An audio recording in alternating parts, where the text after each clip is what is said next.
राधे राधे दोस्तों, स्वागत है आपका मेरे इस ब्लॉग में। सुबह सुबह उठकर नहा धोकर तैयार होकर हम लोग पहुंच गए मेट्रो सिंधी कैंप। मेट्रो पहुंचकर वहां से हमने लिया अपना टोकन, जिसके लिए हमें खर्च करने पड़े मात्र 15 रुपये। 15 रुपये में बड़ी चौपड़ की टोकन लेके हम लोग मेट्रो का वेट करने लग गए। इतने में मेट्रो वहां पे आ गई। मेट्रो में ये मेरा फर्स्ट एक्सपीरियंस था। मैं पहली बार मेट्रो में सफ़र करने वाला था। मेट्रो के अंदर जाते ही मुझे बहुत अच्छा, फिर मैं वहाँ बैठ के बाकी लोगों के साथ अब बड़ी चौपड़ स्टेशन का इंतज़ार करता रहा। इतने में बड़ी चौपड़ भी हम लोग पहुँचने ही वाले थे, नोटिफिकेशन बोल दिया था।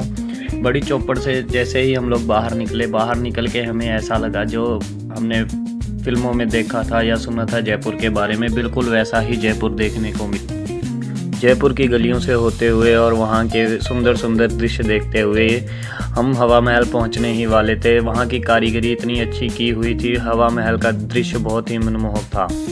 हवा महल वहाँ पहुँच के मैंने हवा महल के पूरे व्यू को पूरा एंजॉय किया और जो जितना अच्छे से कवर हो सकता था मैंने सब कवर किया। इतने में मुझसे रहा नहीं गया, फिर मैं आगे बढ़ गया। अंदर जाते ही हमने सबसे पहले ये देखे डायमंड की दुकान। वहाँ जाते ही हमारी हवा निकल गई। उसको जैसे तैसे इग्नोर करके हम आगे बढ़ने लग गए। आगे बढ़ते ही हमने जाके देखा थोड़ी दूर पे एक बोर्ड लगा हुआ था जहाँ पे लिखा था भविष्य दर्शन जनपत्रिका। उसको इग्नोर करके हम अंदर आ गए। अंदर जाके हमने फुल रजवाड़ों वाली फीलिंग ली, जैसे लग रहा था कि हम पुराने टाइम में आ गए हैं। और इसी के साथ हम थोड़ा बड़े तो ये माँ बेटी का डांस देखने को मिला। ये तो मान गए, लेकिन ये लड़की मानी नहीं। ये लगातार डांस करती रही, जैसे लगता था कि इसको आज ही डांस इंडिया डांस से ऑडिशन के लिए बुलाया जाएगा। लेकिन जो भी हो, इन्होंने भी फुल एंजॉय किया, हमने भी फुल एंजॉय किया, बहुत अच्छा लगा। फिर थोड़ा दूर आगे जाके देखा तो वहाँ रणवीर सिंह का क्लासिकल डांस चल रहा था, मतलब कि कठपुतली का डांस चल रहा था। वहाँ भी हमने फुल एंजॉय किया। उसके बाद थोड़ा और आगे बढ़े तो ऐसा लग रहा था जैसे मैं अंग्रेज़ों के पास ही पहुँच गया हूँ, यूएसए पहुँच गया हूँ, जयपुर में नहीं हूँ।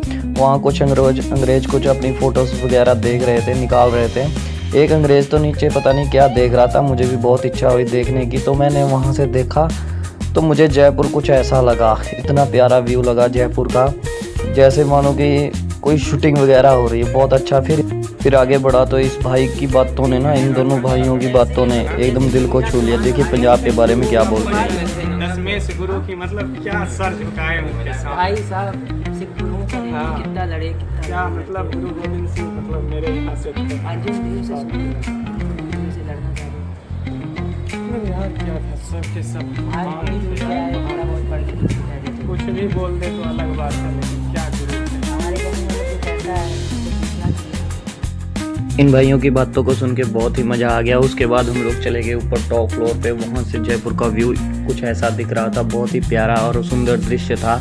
कुछ ऐतिहासिक किले और कुछ ऐतिहासिक मकान और पहाड़ियाँ, बहुत ही अच्छा व्यू लग रहा था। जैसे जितना बड़ा जयपुर शहर है वहाँ वैसे ही यहाँ के व्यू हैं, जो कि ख़त्म होने का नाम ही नहीं ले रहे थे। फिर हम लोग आ गए नीचे जो हवा महल का एक व्यू देखने के लिए, और एंड में हम लोग महाराजा सवाई प्रताप सिंह की इस मूर्ति को देख के किया इस ब्लॉग को एंड। अब कुछ भी अगर कोई गलती हो गई हो तो अपना छोटा भाई समझ के माफ़ कर दीजिएगा। Thank you so much, love you all.